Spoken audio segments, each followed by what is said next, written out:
এইটার কারণেই তো, হ্যাঁ এটার কারণেই এতক্ষণ পর্যন্ত হয়েছে। সামনে আরো কয়েকটা গাড়ি বন্ধ হয়ে যাবে, ডাইনে যাওয়া আস্তে আস্তে। হ্যাঁ ওই যে বন্ধ হয়ে আছে, ওই যে আর একটা বন্ধ হয়ে গেল। আল্লাহ, আমাদের কি হেফাজত করে, ডাইনে ঢোকো।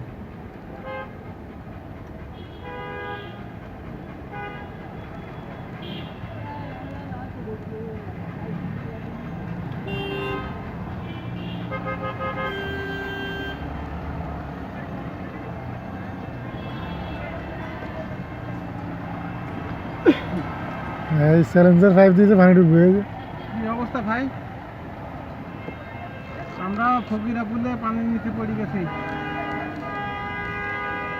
হ্যাঁ কোন দিক যাবো বলেন?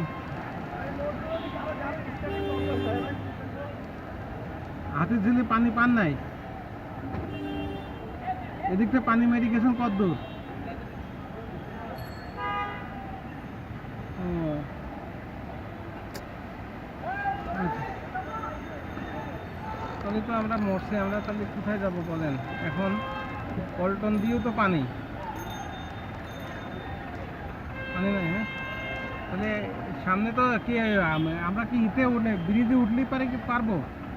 সাদা সাদা আবুল হোটেলের ওই জায়গা যাবো কেমন? ওখানে তো বহুত পানি। হ্যাঁ আচ্ছা আচ্ছা আচ্ছা ঠিক আছে, তাহলে যাই। আচ্ছা ঠিক আছে।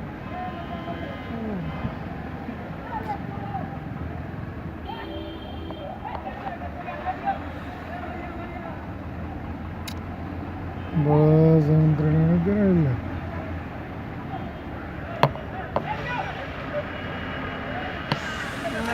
আবার বন্যার ইতির ভেতর আবার জ্যাম, পানি খালি থাকলেও তো মানুষ যায়, কিন্তু জ্যামে আটকাই গেছে পুরা। এই যে আর এই সিএনজি যে জামে যে বন্ধ হয়ে যায়, তারপরও এর ভিতরে চালায়। এখন এখানে মিটারিগিরি করতে হয়। আমাদের কি খবর হবে না এদের কারণে? এরা তো